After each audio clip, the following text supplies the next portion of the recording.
Hello student, welcome to my YouTube channel Aranyak. এই আরণ্যক মূলত forest বুক হিসেবেও পরিচিত, বা এই আরণ্যকগুলি মূলত বনে বা জঙ্গলে বা অরণ্যে রচনা করা হতো। এই কারণে আরণ্যকগুলিকে জঙ্গলে রচিত বই হিসেবে বা ফরেস্ট বুক হিসেবেও পরিচিত বা বলা হয়ে থাকে। তাহলে এই আরণ্যকগুলি মূলত মানুষের জীবনকে যে চারটি ভাগে ভাগ করা হয়েছিল, ব্রাহ্মচর্য, গার্হস্থ্য, বানপ্রস্থ এবং সন্ন্যাস। এই বানপ্রস্থ সময়ে এই আরণ্যকগুলি মূলত রচনা করতে এবং মুনি ঋষিরা মূলত অরণ্যে এই বইগুলি রচনা করে থাকতেন।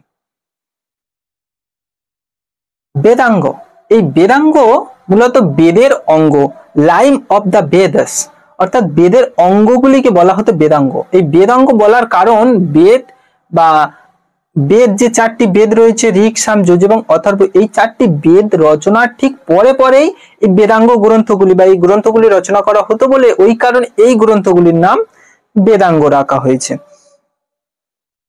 ট্রেটিস অফ সায়েন্স অ্যান্ড আর্টস, এই বেদাঙ্গগুলি মূলত বিজ্ঞান এবং কলা এই সব কিছু দিয়ে এই বেদাঙ্গগুলি রচনা করা হতো। এবং যেখানে 6টি বেদাঙ্গের কথা বলা হচ্ছে, এই 6টি বেদাঙ্গগুলি হলো শিক্ষা।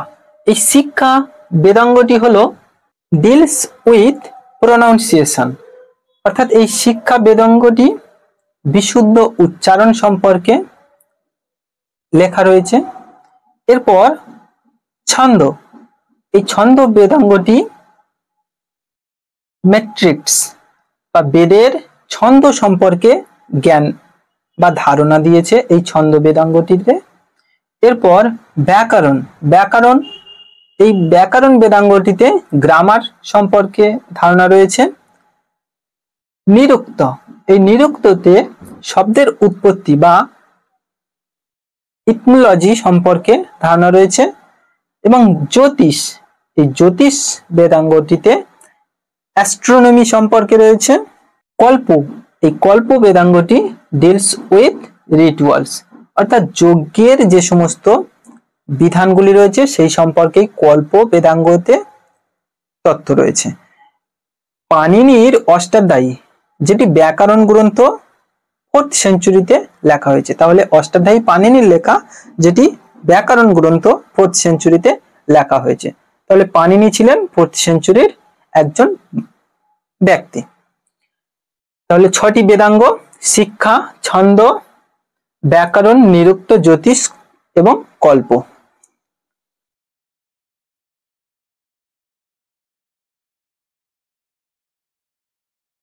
উপবেদ, এই উপবেদ মূলত 4টি উপবেদ রয়েছে। এই 4টি উপবেদের মধ্যে প্রথমটি হলো ধনুর্বেদ। ধনুর্বেদটি হলো যজুর্বেদের উপবেদ। তাহলে ধনুর্বেদটি হলো যজুর্বেদের উপবেদ, যে ধনুর্বেদের মূল বিষয় হলো আর্ট এবং ওয়ারফেয়ার, অর্থাৎ কলা এবং যুদ্ধ কৌশল। এরপর গান্ধর্ব বেদ, গান্ধর্ব বেদটি মূলত সামবেদের উপবেদ, আর্ট এবং মিউজিক, কলা এবং সঙ্গীত সম্পর্কে রয়েছে।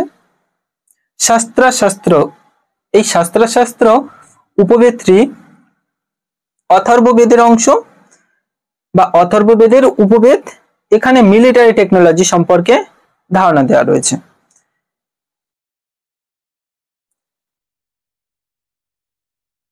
আয়ুর্বেদ, এই আয়ুর্বেদটি হলো ঋগ্বেদের উপবেদ, যেখানে মেডিসিন সম্পর্কে তথ্য দেওয়া রয়েছে। তাহলে উপবেদ 4টি: ধনুর্বেদ, গান্ধর্ববেদ, শাস্ত্র উপবেদ আর আয়ুর্বেদ।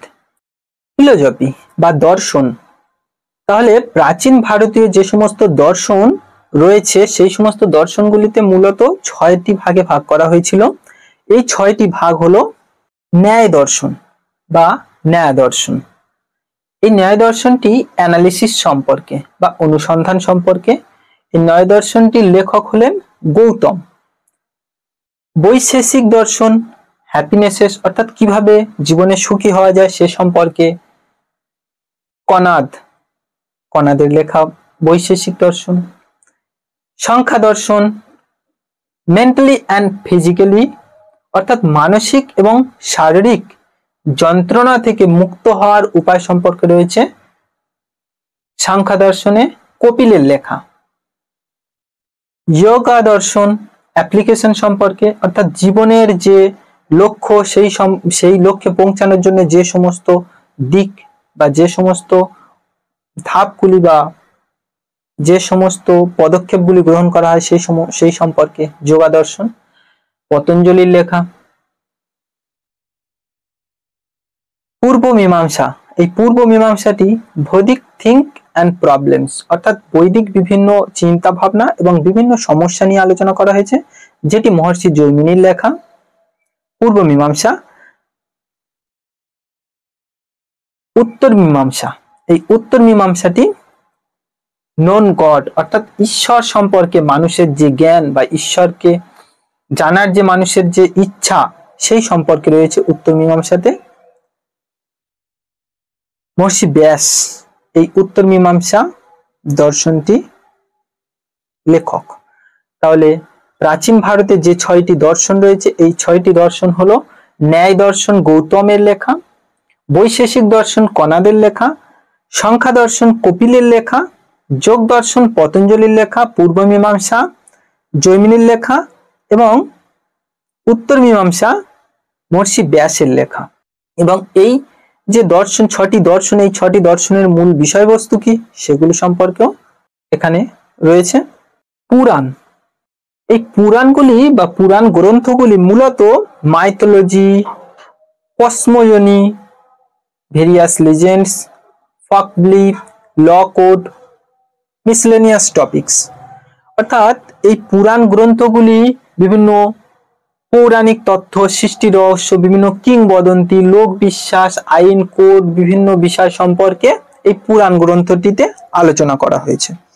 এবং change in the mode of worship, এই পুরাণ গ্রন্থটি বা গ্রন্থগুলি মূলত মানুষের যে পূজা অর্চনা করা বা ওয়ার্শিপ, পূজা অর্চনা বা ঈশ্বরকে ডাকা, সেই তার রীতিনীতিকেই পাল্টে দিয়েছিল। From sacrifices to idol worship, অর্থাৎ এখানে বলি বা বিভিন্ন ঈশ্বরের পূজা করার যে পূর্ববর্তী ধারণা ছিল সেগুলিকে পাল্টে দিয়ে এই পুরাণের যুগ থেকে বা এই পুরাণের সময় থেকে আইডল ওয়ার্শিপ অর্থাৎ মূর্তি পূজার প্রচলন শুরু হতে থাকে।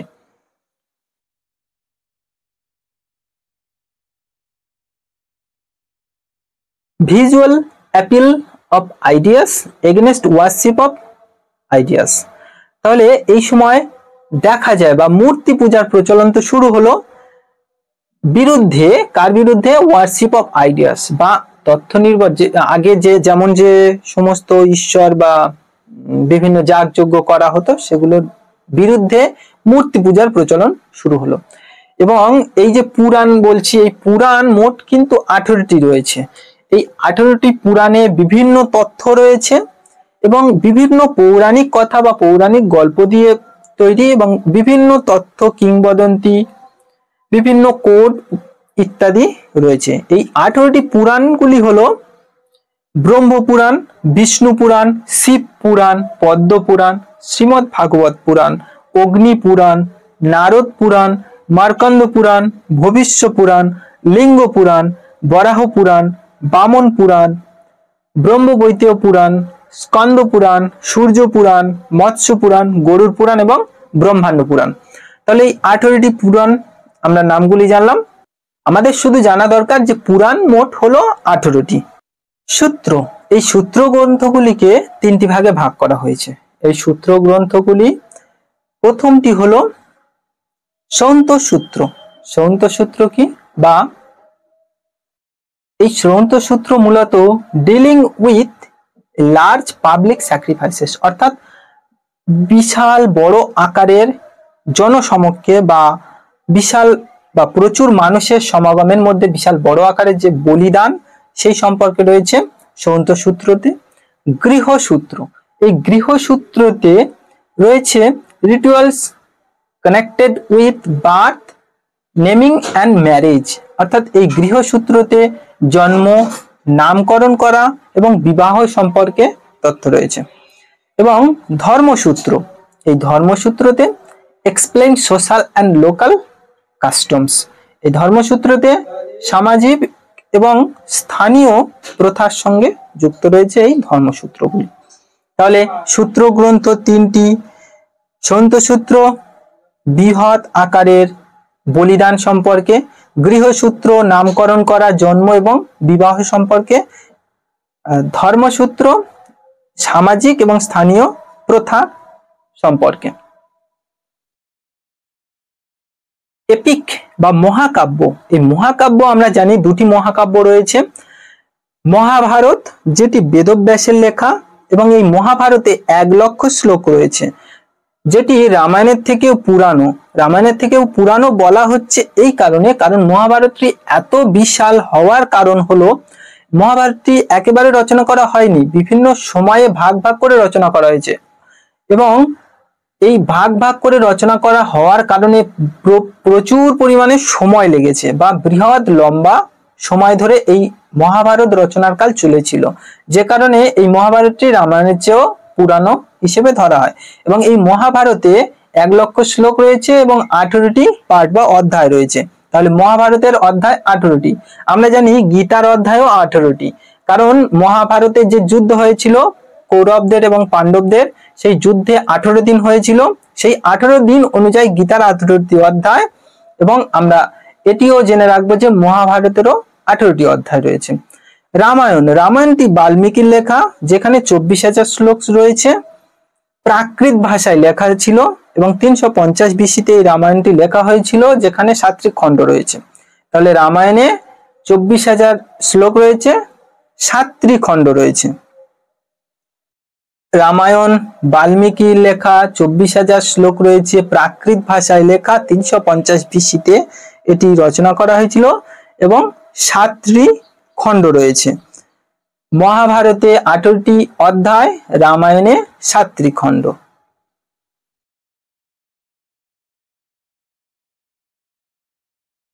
স্মৃতি, এই স্মৃতি গ্রন্থগুলি,